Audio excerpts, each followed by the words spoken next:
As a major oil-producing country in the Middle East, Saudi Arabia has long been unwilling to tie its economic lifeline solely to the oil exports. In recent years, it has been committed to establishing a more diverse and sustainable economic structure. The non-oil exports of Saudi Arabia had a significant increase in July, with a year-on-year surge of 90.04%, reaching approximately $6.76 billion. The Vision 2030, introduced in 2016 as a part of the country's grander economic diversification plan, includes the mining industry as the third pillar of the national industrialism. Where does the future of Saudi Arabia's mining industry lie? How to proceed the vision of 2030 under the global collaboration? SFC journalists conducted an exclusive interview with the Saudi Arabia's Minister of Industry and Mineral Resources, Bandar AlKhorayef, during his visit to Guangzhou. Thank you, Minister, for accepting our interview today, and welcome to Guangzhou. First, we are very interested in the current state of the mining and mineral resources, the development in Saudi Arabia. Could you describe it for us? Thank you also for having me, and it is really a pleasure to be here in Guangzhou representing my country, Saudi Arabia. As you know, Saudi Arabia is embarking in its Vision 2030, where we are introducing new sectors to diversify our economy, and mining is an important sector where we are focusing. Saudi Arabia is keen on to be a main producer of minerals for the future and participating in a global need for minerals for the future. So we have started our programs to explore our country and to know more about our reserves. So we have a huge program for geological survey that is covering the third of size of the country, plus what we are doing in exploring the exploration through private sector and through also government efforts. As a result of all of this, we have been able to update our natural reserve from minerals from $1.3 trillion in 2016 to now about $2.5 trillion, almost 90% growth. And we believe there is more also. So Saudi Arabia is rich with phosphate, with copper, gold, silver, nickel, and also rare earth metals. So you've just mentioned the Saudi Arabia Vision 2030. Could you give us more details about this vision? Well, the vision is to diversify our economy, to move from only oil-based economy to more different sectors. That's why we are introducing these new sectors. We are expanding our participation in manufacturing and industry. We are entering into new sectors like tourism, sports, and so on. And also the vision is focusing on the social aspect of the people, how we can develop our people in things like education, culture, and healthcare, and so on. So it's a mixture of economics and social. Our participation as a ministry, we are focusing on the industry. How can we move from the current status of our manufacturing to the applying new subsectors like automotive, renewables, food processing, pharmaceuticals, things also related to our downstream chemicals, processing of metals, and so on. So you've mentioned many fields that is being developed in Saudi Arabia. And I remember that you once said that developing mining and mineral resources industries is not for selling raw materials for Saudi Arabia's finance, but to make the mining as the propeller for economic diversification. So you've mentioned the economic diversification by listing so many fields. And how do you view the current state of development of this economic diversification? Well, we are moving on the right direction, and as you rightly said, we are as a government we are keen that the participation of mining is not only to take the resource and export it. No, we want to create more added value inside the country. We want to make sure that mining is also giving back to the society, is improving the social life of everybody, and also we want to do it responsibly in terms of environment and so on. So the current growth that we have seen in the industrial sector is opening up new sectors. So, for example, automotive. Saudi Arabia is the largest importer of cars who doesn't have manufacturing inside the country. Today, we have 3 factories that are being built to start producing cars for the first time in Saudi Arabia, and we will see this coming into production very soon. So this will be producing around 350,000 cars. Of course, car manufacturing will mean there has a lot of suppliers and supply chain also that will support this sector. We have a localization strategy that is also aiming to produce many things inside the country, especially things that are related to our national security, like food security or pharmaceuticals or water security or defense, is to localize more and more. We, in mining, for example, and how we were able to convert mining into finished product and high value product, we have 2 examples. One is phosphate, where today Saudi Arabia is one of the largest producer of phosphate and fertilizers. So it is also for us an important way to manage and hedge our food security, because we are a major player in the fertilizer business. The second example is aluminium. We have been able to produce aluminium for high grade, which is going into automotive and in packaging. And now also we are discussing with several companies to introduce to improve our grade to be used for aviation also. So climate change has always been the hot topic for years around the world. So what are some policies or measures that is being implemented in Saudi Arabia for the environmental protection and sustainable development, and how will these policies affect the future development of the mining and the mineral resources industry? Well, Saudi Arabia is very serious about the transition, and this is a subject that already has a plan to do the transition. We are committed to energy mix of 50% by 2030 and net zero by 2060.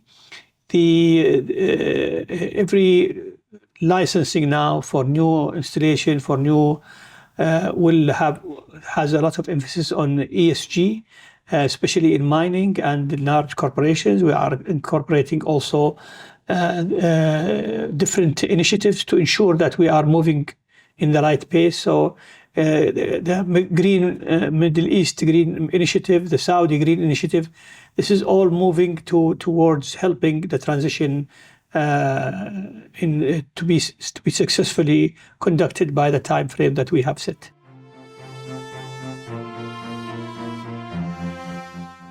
China has been Saudi Arabia's largest trading partner. According to the Ministry of Finance of Saudi Arabia, the volume of trade between the 2 countries reached more than $100 billion in 2023. In the process of Saudi Arabia's continuous economic diversification and development, China has become an important partner. At the same time, an increasing number of Chinese companies view Saudi Arabia as a key destination for overseas development. So you know about the China's Belt and Road Initiative. So how do you see the alignments with the Saudi Arabia Vision 2030 with the China's Belt and Road Initiative? When we look at Saudi Arabia as a country in terms of location, Saudi Arabia offers a beautiful location that is in the middle of an area that has a lot of trade. So that's where we see the value of Saudi Arabia from a trade point of view. And then you also should consider the amount of investment we have done as a country in logistics, in ports, in railway, in roads, to make the connectivity very strong. And then also you add to this our competitiveness in energy. Saudi Arabia is a very efficient producer of energy, where we have probably the best cost structure when it comes to energy. And then our people are young, they are educated, and they will contribute to connecting or using Saudi Arabia to connect between all regions of the world.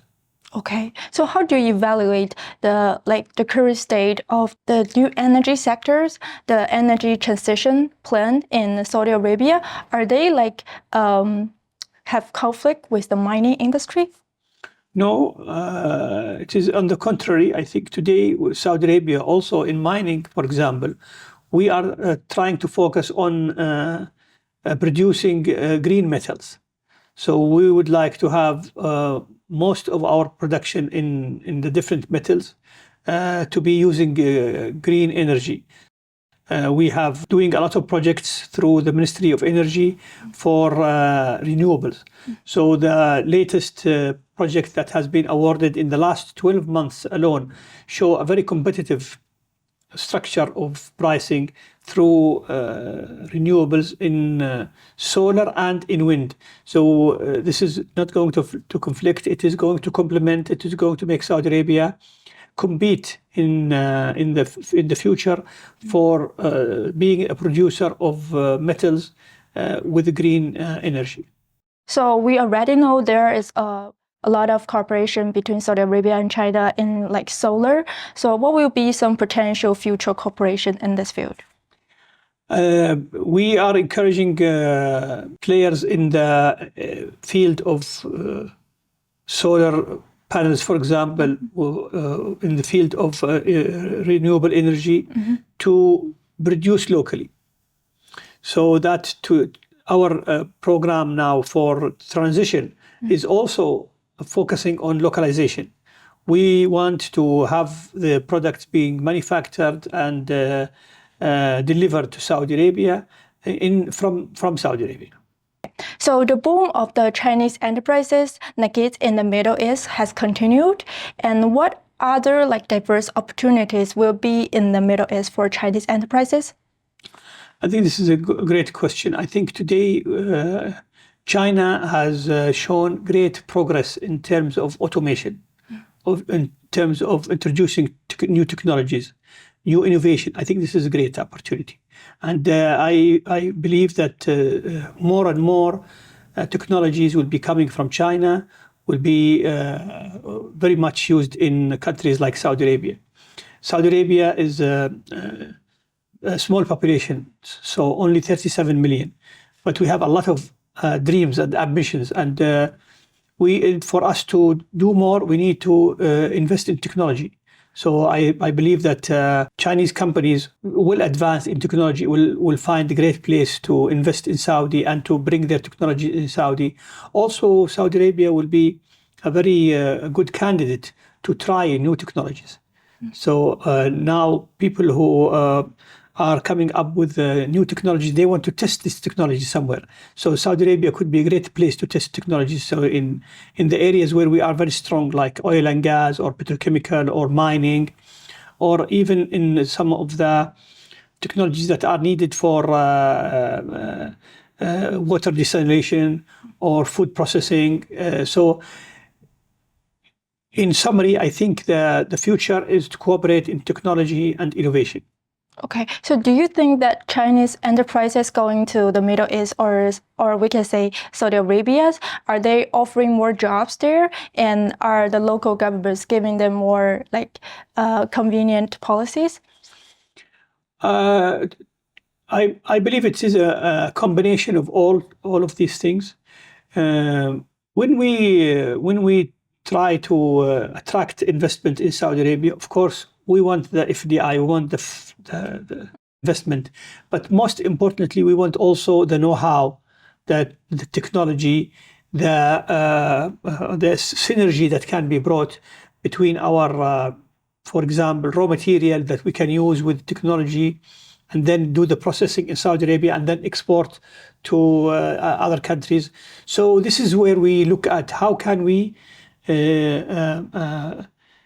come with other companies or with other investors stronger. And I believe that